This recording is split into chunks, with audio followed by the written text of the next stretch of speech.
Hi friends, நாம் இப்போ இந்த வீடியோவில் எதை பற்றி பார்க்க போகிறோம் அப்படின்னா, தற்போது இந்தியா மற்றும் ஆஸ்திரேலிய அணிகளுக்கு இடையேயான 4வது டெஸ்ட் போட்டியில் ரோஹித் சர்மா அவர்களுக்கு காயம் ஏற்பட்டதன் காரணத்தினால அவருடைய இடத்துக்கு தற்போது ஒரு புதிய இளம் வீரரை ரீப்ளேஸ்மெண்ட்டாக எடுத்திருக்காங்க. அவங்க பார்த்தீங்கன்னா தற்போது பேட்டிங்கில் கலக்கி தன்னுடைய அதிரடி ஆட்டத்தை வெளிப்படுத்தியதன் மூலமாக தற்போது இவங்களுடைய இடம் தற்போது பிளேயிங் லெவலில் உறுதியாகி இருக்குது.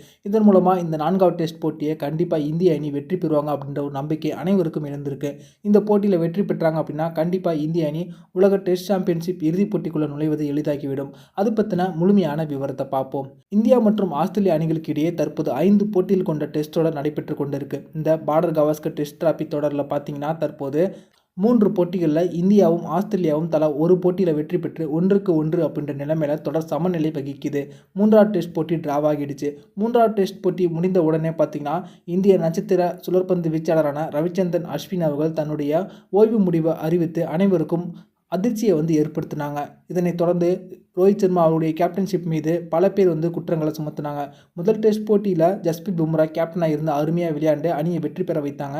ஆனால் ரோஹித் சர்மா கேப்டன்ஷிப்லையும் சொதப்புறாங்க, பேட்டிங்லையும் சொதப்புறாங்க, அவங்க அணிக்கு தேவையே இல்லை அப்படின்னு விமர்சனங்கள் முன்வைத்தாங்க. இந்த நிலைமையில் பார்த்தீங்கன்னா 4வது டெஸ்ட் போட்டிக்கான பயிற்சி ஆட்டத்தில் ராகுல் அவர்களை மிடில் ஆர்டராக களமிறக்கி விட்டு ரோஹித் சர்மா அவர்கள் மீண்டும் துவக்க ஆட்டக்காரராக களமிறங்கினாங்க. இதில் அவங்க ஒரு நாள் மற்றும் T20 போட்டிகளில் விளையாடுவது போல அதிரடியான ஆட்டத்தை கையில் எடுத்தாங்க. இதில் நாலாபுரமும் பந்த பவுண்டரிக்கு சிதறவிட்ட இவங்க பார்த்தீங்கன்னா அந்த போட்டியில் சதம் விளாசினாங்க. ஆனால் சதம் விளாசி சில மணி நேரங்கள்லேயே இவங்களுக்கு காலில் பலத்த காயம் ஏற்பட்டுச்சு. இவங்களுடைய கால் தசைநாரில் ஏற்பட்ட காயம் காரணத்தினால மைதானத்தில் சுருண்டு விழுந்த இவங்க அடுத்து ஒரு அடி கூட எடுத்து வைக்க முடியாமல் இருந்தாங்க. இதனால் இவரை ஸ்ட்ரக்சரில் அழைச்சிட்டு போயிட்டாங்க. காயத்தினுடைய தன்மை அதிகமாக இருப்பதன் காரணத்தினால இவங்க 4வது டெஸ்ட் போட்டியில் விளையாடுவது தற்போது சந்தேகமாகி இருக்கு. இதனால் ரிசர்வ் வீரராக கொண்டு செல்லப்பட்டு இருந்த ருத்ராஜ் கெய்க்வாட் பார்த்தீங்கன்னா தற்போது இவங்களுக்கு பதிலாக துவக்க ஆட்டக்காரராக களமிறங்குவதற்கு வாய்ப்பு அதிகமாக இருந்துச்சு. இந்த நிலைமையில் ராகுலும் ஜெய்ஸ்வால் அவர்களும் துவக்க ஆட்டக்காரராக களமிறங்கினாங்க.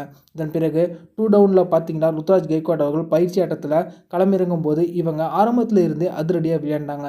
இவங்க பார்த்தீங்கன்னா 2வது இன்னிங்ஸில் ரோஹித் சர்மா அவர்களுக்கு பதிலாக களமிறங்கி அந்த 2வது இன்னிங்ஸில் இவங்க சதத்தையும் விளாசினாங்க.